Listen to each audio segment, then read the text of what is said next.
All right, here she is. This is the 2025 Ford F-150 Tremor. Now, it doesn't get much bigger than this in the F-150 world outside of the Raptor or a fully loaded Platinum, but the Tremor and the Platinum are pretty much equal when it comes to price. It's kind of a pick your own poison. Do you want something that can traverse mountain roads? Maybe you're going off campsites or whatever. You'd go for this versus the Platinum, which is the supreme comfort, all the amenities kind of F-150, but they are roughly the same price. Now, I gotta say, I actually love how this Tremor looks. I think with the facelift and the Tremor colors, it looks great. You have this orange kind of DRL that bleeds into the Tremor yellow gold. I'll have to check what Ford is officially calling that. I love the Tremor front bumper that gives you some additional ground clearance. These meaty tires on these 18-inch wheels make this thing ride better than it should because profile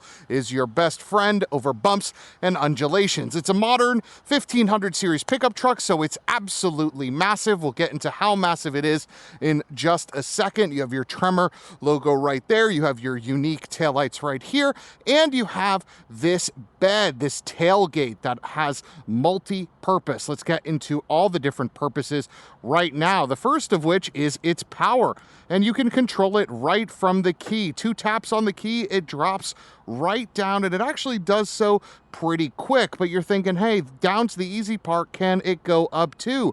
2 more taps on that key and it'll go right up, and it actually goes up decently quick given the amount of weight that it's lifting, and it seals shut. We have this optional $1,200 tonneau cover from Ford, and it's a decent thing. The one note here is that when it's fully folded, it stops right about here, eating into your bed pretty big time, which can be a little bit of a bummer. But you see these 2 lines right here on the tailgate. That means this thing has to open somehow. But how? Well, there's a little body color arrow right there, which implies there's a button underneath. Click that button, open it up, and presto, you have easy access into your bed without having to lower or raise the tailgate. And like a ridgeline, you can get super close, which is nice. I moved a couple of side tables here over the weekend, and it was really great to just be able to kick this down,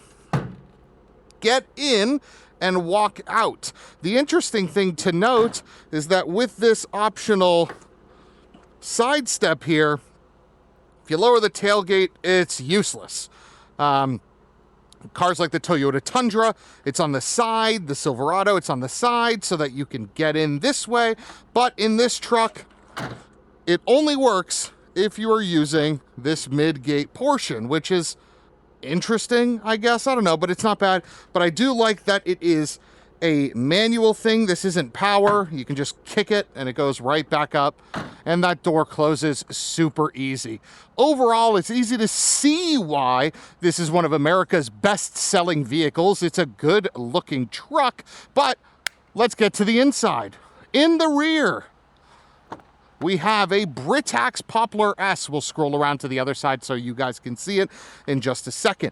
You have this denim-like material, soft touch here, which is nice. Bang & Olufsen, tons of storage. And then you hop right in, and you have so much room in here. It's outrageous. I have decent amounts of headroom, tons of leg room, and I'm 6 feet tall, and I'm sitting right behind myself. I have 2 cup holders there, heated seats, 2 USB-C chargers, a 120-volt outlet down here. I have 2 more cup holders here, and there's plenty of room between the cup holders and the car seat, which is nice. And we have the optional massive panoramic roof. We'll get to that a little bit later as well. But let me scroll around to the other side so I can show you how that Britax Poplar S fits. It's not one of the smallest car seats, and I got it on purpose to show you guys what a wide range of car seats could look like in this vehicle. Now, the one thing to note is because we have the Tremor, it's a little bit higher off the ground. Putting in little one is a little bit more difficult for someone that is shorter, and sometimes when you stand up here, now you're too tall to put them in, so just know that. And then this space right here isn't big, So you're kind of finagling them into the seat. Now it works, it's doable, especially if your toddler can get in by themselves, it's less of an issue. The massive amounts of space pays dividends for that front seat. Look at what we got here. We have what, 4 to 6 inches in between the car seat and the front seat, but it doesn't matter because if I get in this front seat, I have so much room here. I could actually go further. Let's see, if I was to put my seat all the way where I would be like just kind of comfortable, I would be right here. And look at how much room that probably gives us in the back.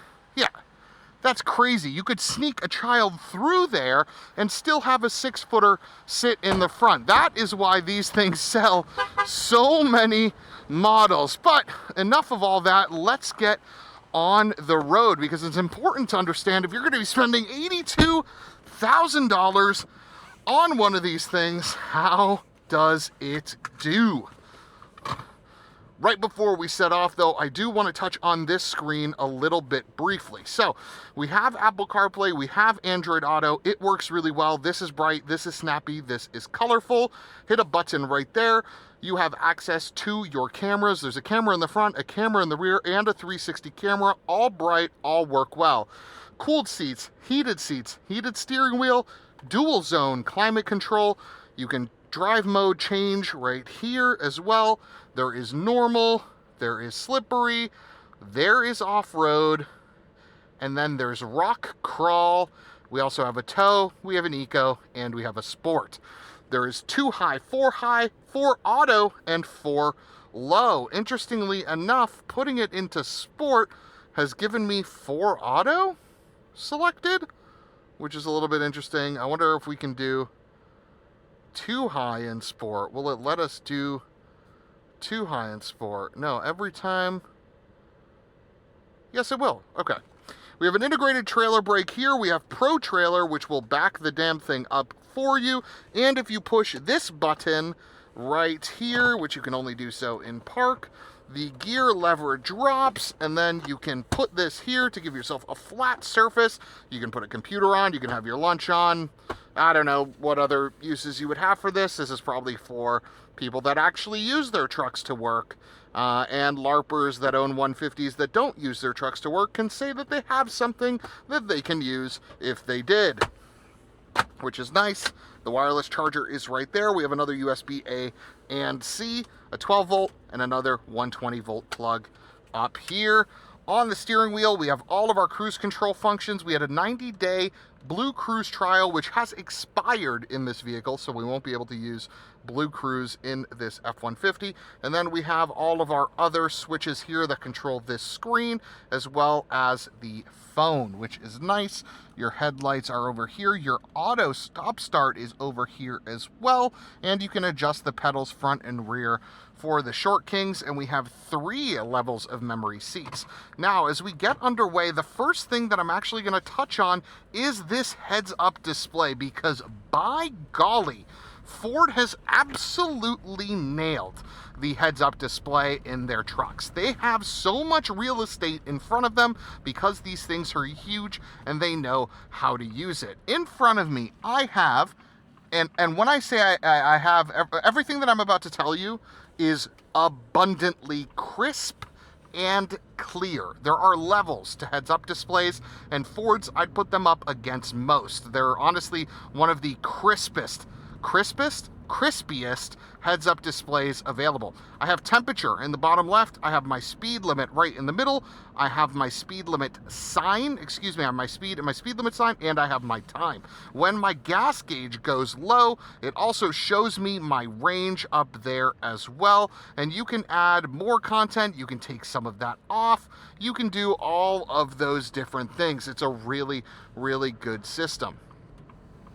Around town, this 10-speed automatic is terrific. Let me take it out of sport here. Let's put it into normal, which is what most folks will be driving in anyway. It shifts great. You don't even notice it's there. This EcoBoost has plenty of torque, and because of that, it really just makes town driving a breeze. We got thick, chunky tires on here. and any roads, any imperfections, I don't really even perceive. But we're gonna get onto the highway first. Let's give this thing the beans. You guys can see what an EcoBoost non-PowerBoost 3.5 can do. So we're just gonna go to like 35 miles an hour, and then the moment we hit this corner, we're gonna punch it and see how this body behaves as well. Let's do it. Downshift and punched. All the torque, we are right back up to 70. Hit on the brakes, lean, lean, lean, lean, floor it again.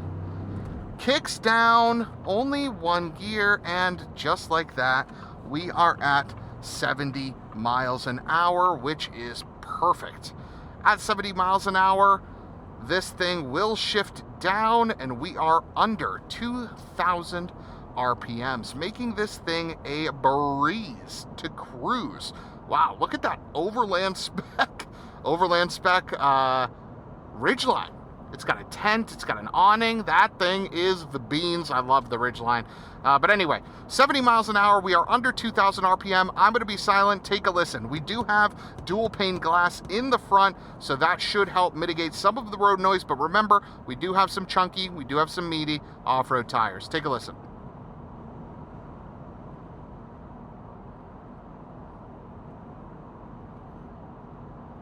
So it is a little windy, but overall not too bad, especially for a pickup, especially for an off-roady pickup, especially for a slightly raised pickup. This F-150 makes driving on the highway just fine, and it has what all F-150s have always had, which is frictionless steering is the only way that I can describe it. Every generation F-150 that I've encountered, this is very much like a video game. And while there is little to no on center play, which is an attempt to kind of make it feel more engaging, by and large, this is a sim setup in terms of engagement, which is fine. It's a pickup truck. It's not a sports car. It's just something to call out. Now, if you slow down, this 3.5 twin turbo 6 has plenty of torque. Let's say we wanted to make a really quick lane change or something like that, and you just mat the gas, shifts down very quick, gives you all that torque, and bang,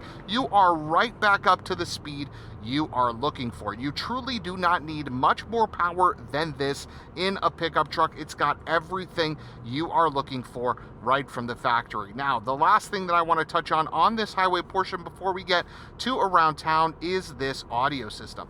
Bang & Olufsen, 14 speakers, and it's pretty decent. It's one of the better pickup truck systems I've heard, but it's not one of the better sound systems I've heard. 14 speakers in here do a lot of heavy lifting, and it's a good place to listen to bassy music. Kind of falls flat on its face if you're listening to something that really leans into acoustic or spoken word, but that's okay, because if you're thumping out to some bass tune or some rock ballad, this is right where you want to be. So I have a feeling most owners aren't going to care about that. Brake pedal is pretty good. I don't feel anything weird about that brake pedal. It's a little spongy, but it's pretty confidence inspiring. I've had to make a couple emergency brakes during the course of this week that I've had this Tremor, and not once was I afraid that it wasn't going to stop. So as we get down to the end of this video, I gotta talk to you guys for a second about 150 pickups, because I cannot believe that this thing is $82,000. Not that it doesn't have the features, not that it doesn't have the capability, not that it doesn't even warrant it, right? Like, this thing has tons of power, this thing has tons of capability, this thing has tons of tech. It makes sense that it's this price, but why am I spending $82,000 on a 150 pickup? Why am I doing that? We were just in an F-250 Platinum with the high output diesel, and that thing cost a hair over $100,000, which is a $15,000 difference between a fully loaded F-150 and a fully loaded F-250 Platinum diesel high output. That doesn't make any sense to me. That disparity needs to be a lot bigger. But I will say, driving this pickup truck has made me like the F-150, just not the Tremor. If I'm buying an F-150, I'm buying a Lariat, I'm buying a decently optioned Lariat. I think that is where the value is. You get the good headlights, you get the good taillights, you get the good interior, you get a good amount of features, and you're not spending an arm and a leg, and you have all the engine options available to you. So you have that PowerBoost for more fuel efficiency, but you also have the 5-liter V8. You can also scale down if you want to save a little money there too. So overall, the F-150, it's no secret why this thing is America's best-selling vehicle, right? I mean, caveat there, Ford includes all their F-Series pickups in that number, but a lot of those are certainly F-150s. So it's no secret. This thing is massive in here. It's comfortable. It's relaxed. This transmission works very well. The screens are awesome. The feature set in here is brilliant. It's the top dog for a reason. And to me, the only things that I didn't like over my time with this truck are I feel like I'm sitting a smidge too high, and then I also feel like this gear shifter is remarkably cheap. I am not touching this button, and I can shift this thing around left, right, front, and back. It feels super cheap. I would just have a column. I don't need this work table nonsense, and then I think that fixes that bit 100%. So F-150 overall, on a scale of 1 to 10, given the Money Shift rule set, which if you guys want to see what that is, go over to moneyshiftcars.com. This thing ranks in at a 7.9 out of 10, and I am a harsh critic. So anything above 7 is a really good machine. Anything above 8, you should get out there and buy it. Anything but above 9, you should sell some organs to buy it. And there's no 10 that exists because no car is ever perfect. So a 7.9 on the pickup truck scale is pretty solid indeed. If you guys want more information, feel free to check out a full article write-up on moneyshiftcars.com. I'm Thanasi. This is Money Shift. We will see you next time. Goodbye.